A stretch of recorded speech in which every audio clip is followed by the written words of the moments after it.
A disgrace for Putin. Aliyev put the dictator in his place. The Kremlin envoy's visit to Baku has failed. Azerbaijan is no longer staying silent. Putin is in shock. Aliyev refused to play by the Kremlin's rules. Order from above: urgently go after Trump for criticizing the bunker dweller. Secret meeting. Where and why did Lavrov and Rubio meet? Watch the hot details coming up next. The conflict between Azerbaijan and Russia continues. Aliyev refused to meet with Putin's personal envoy, and the envoy returned to Moscow empty-handed. At the same time, Russia demonstratively deported the head of the Azerbaijani diaspora, Elshan Ibragimov. We consider ourselves Russians, but we must not forget that we are Azerbaijanis. Such audacity from the Azerbaijani president literally stunned the propagandists, and as usual, they immediately started threatening with money and war. With all due respect to Azerbaijan, its history and traditions, if Russia so much as raises an eyebrow for a second, well, we are Azerbaijan's third largest trading partner. 4 years. And I want to remind you of the amount of money that is transferred from Russia to Azerbaijan, not from Azerbaijan to Russia. And then apparently the situation could change dramatically. That is exactly what they're counting on, or considering the 300 kilometers of border and seeing what they allow themselves, and watching how on central television everyone is allowed to say anything. Do you want to go to war? I am sure that not a single person in their right mind and sober memory living in Azerbaijan would ever go that far. In addition, according to intelligence reports, the Russians are increasing the number of troops at the base in Armenia. The Armenian authorities immediately denied this information. On the contrary, they say they would actually like to reduce the Russian military presence. This situation arose due to the assessment of Armenia's security needs, and I do not want to undermine any factors related to this. But our task is to resolve relations in the region in such a way that we do not depend on any external support. Of course, this will not be easy. This is saber-rattling. Obviously, Russia today is not ready to fight on two fronts. And the idea of an invasion of Azerbaijan now seems completely unrealistic, especially considering that Baku is supported by Ankara. This is nothing more than Russia's unwillingness to recognize the new geopolitical realities. Yes, the fact that they are no longer a player in the Caucasus whom everyone looks to. At the same time, Putin's confidence in his pseudo-greatness is only growing. According to Western media, Putin is convinced that his army will break through the Ukrainian defenses in the coming months. We will achieve this. That's how it will be. He sees weakness, he sees political impotence, he sees that at the moment politicians on the old continent are unable to respond to the threats that exist. And based on this ostrich-like position, Putin really does sense it.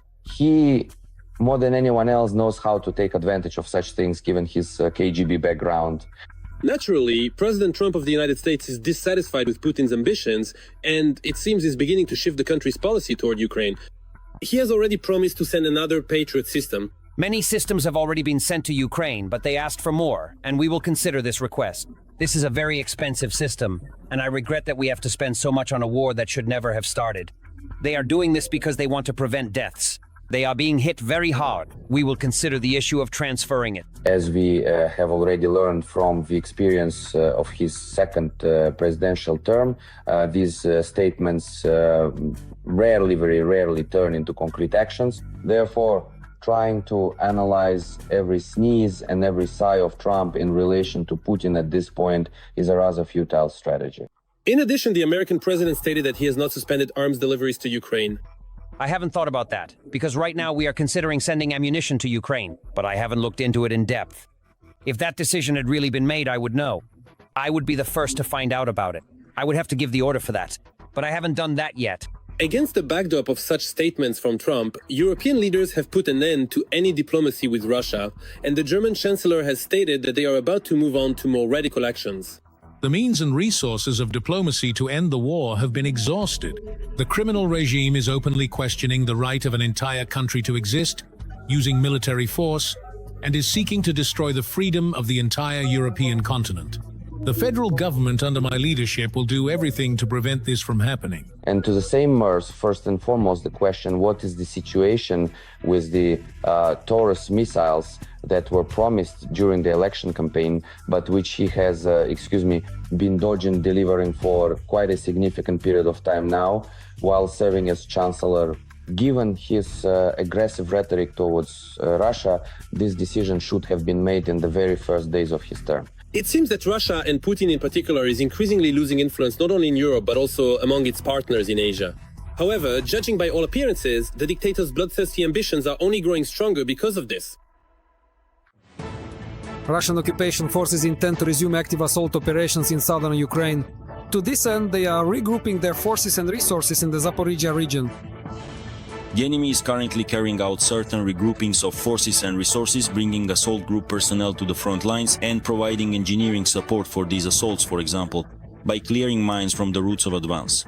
In addition, they are bringing up their reserves and logistics, preparing to resume active assault operations in two directions in the Zaporizhia region, Orikhiv and Huliaipol. Also, over the past few days, the number of enemy airstrikes against us has increased. The enemy has begun to operate very actively on the right bank in the Kherson direction, launching strikes with unguided aerial rockets on several settlements. Vladislav Voloshin, spokesperson for the defense forces of southern Ukraine, speaking live on the United News Marathon. Those enemy attacks are not yielding any results. Nevertheless, as you can see, there has been an increase in activity. Of course, the situation is quite difficult in the Zaporizhia direction, but indeed regrouping and rotation of personnel are taking place. The enemy is indeed trying to move its assault groups closer to the line of combat engagement. Their numbers have not changed, 3 to 4 people. They are trying to move forward. Next, there is an attempt to build up forces. Accordingly, if there is a build-up, then activity also increases. This includes both tube artillery for support and aviation as well. Meanwhile, in the Lyman direction, the enemy launched assaults in the areas of Novokhorivka, Karpivka, Ritkodub, Zelena Dolina, Kolodezi and Rykhorivka. On the Kramatorsk section of the front, Ukrainian defenders repelled Russian attacks near Chasiv Yar, Pretekina and Bilahora. And in the Pokrovsk direction, Russian forces tried to push back the defense forces positions near Mirne, Mirolyubivka, Novosergivka, Muravka, Orikova and Alexeyevka. The enemy has broken through, or is trying to break through, more specifically into the bridgeheads near Pokrovsk and Kostiantynivka, in order to split them into 2 separate bridgeheads, and firstly to outflank Pokrovsk. This will already be the third attempt at creating flanking strikes against Pokrovsk, and accordingly trying to advance in the direction of Kostiantynivka. They are trying to come in specifically through the Dnipropetrovsk region in order to reach the flanks of Pokrovsk, so they can try to attack the city not head-on, since that hasn't yielded results, but rather to envelop it, so to speak, with 3 pincers, and accordingly try to enter Pokrovsk. It is clear that for the enemy, the Novopavlivka and southern Donetsk directions are no less important today than Pokrovsk itself and Kostiantynivka. On the border of the Zaporizhia and Donetsk regions, operators from the 2nd Battalion of the 14th of September Arret Regiment of Unmanned Systems Forces struck an anti-aircraft missile system belonging to the Russian occupation troops. A direct hit on the system caused the missiles to detonate and completely destroyed it. The operation was carried out together with the aerial reconnaissance of the 74th Separate Reconnaissance Battalion. Footage of the combat work of the soldiers from the 81st Separate Air Mobile Slobozhanska Brigade was shown by the press service of the Ukrainian Air Assault Forces. In one of the eastern directions, the defenders spotted several enemy positions and destroyed them with precise strikes. Drone alliance against the whole world? Chinese UAVs in the heart of Russia. Contracts are pouring in. Putin's bloody factories are running at full capacity. 10,000 drones a month is not the limit. Where is the truth? Relocation to China? No, that's a twist. Xi has outsmarted everyone. Trump has some aces up his sleeve. The US and Europe are entering the game with renewed strength. China and Russia could be left out in the cold. Shocking details coming up next. Every voice matters. Join our community, support independent journalism and help us bring you the truth from Ukraine. Become a member of Ukraine Today. Join us now. The Russian press reports that a factory was built in Khabarovsk with the help of Chinese partners, and it is becoming one of the main suppliers of drones for Russian army operations. The Aerohit company's factory, which receives government funding, plans to ramp up drone production to 10,000 units per month this year and expand manufacturing with more advanced models. And even though the Chinese authorities claim that, despite their unlimited partnership with Russia, China does not supply Russia with military technologies that could be used in aggression against Ukraine, the Kremlin continues to insist otherwise. They say that without China's help, it would be impossible to produce so many UAVs for the needs of the front. The problem is truly everywhere. This includes batteries, engines, and even video data transmission systems. All of these, the drone manufacturing company Aeroheat is now ordering from China. Since 2022, the Khabarovsk-based company has been producing drones for military purposes. And it doesn't stop there. A Bloomberg investigation based on documents obtained by the agency also points to alleged close cooperation between Beijing and Moscow. The Russian company Aeroheat has been working closely with the Chinese since the beginning of 2023. Their relationship was briefly interrupted due to sanctions. The Russian UAV manufacturer was blacklisted by the US in June 2024, and in November it came under UK sanctions as well. However, according to the documents, contracts with Chinese partners were restored at the end of the same year. And since May 2025, the two sides have been negotiating the localization of production in Russia.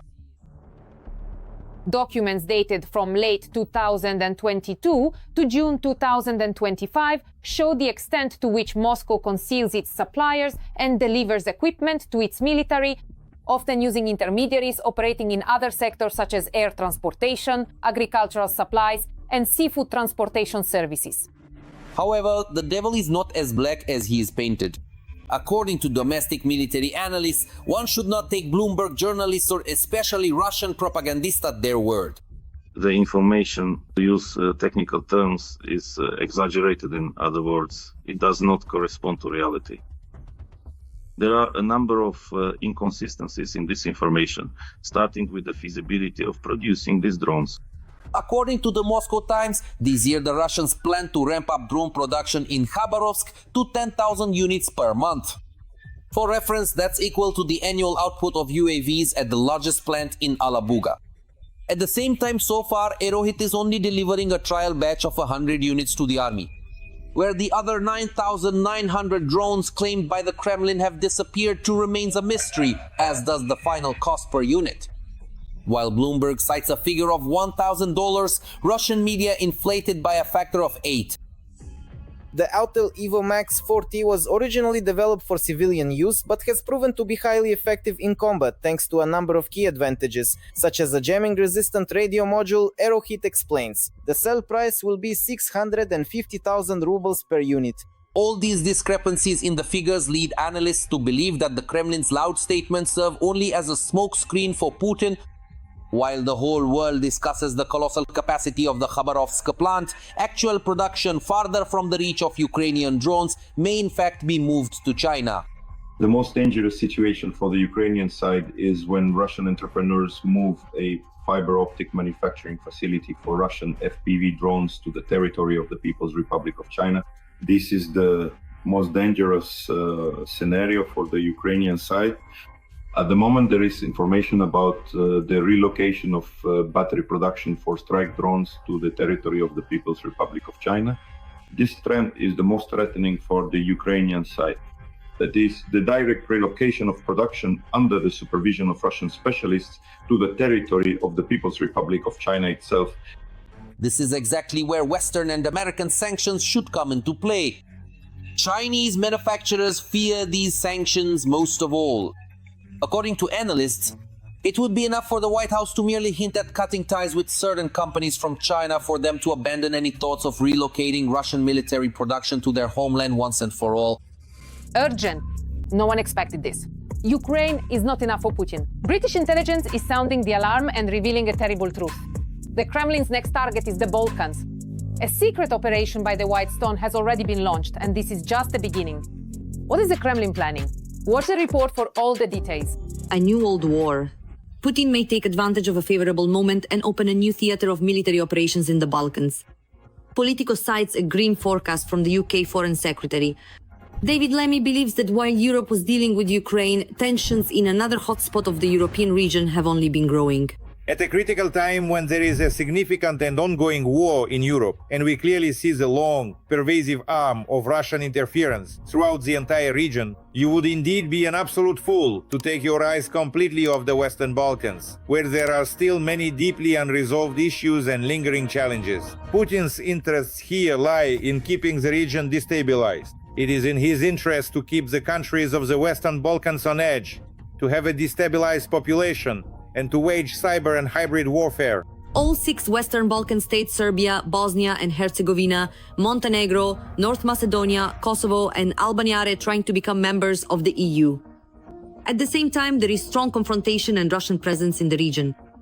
Serbia's leader Vučić is considered the supporter of Putin. During his years in power, he has not truly embraced democratic values or rejected corruption. There are strong anti-NATO sentiments in the country, but recently Serbia has been shaken by unprecedented student demonstrations. Formally, the protests began after part of the roof collapsed at the railway station last November. 16 people died as a result of the incident. On Wednesday, when protesters gathered to honor the memory of the victims, a car drove into the crowd. Analysts believe that Russians themselves are also playing a role in destabilizing the country. As is often the case, the Kremlin is playing both sides to keep the confrontation going.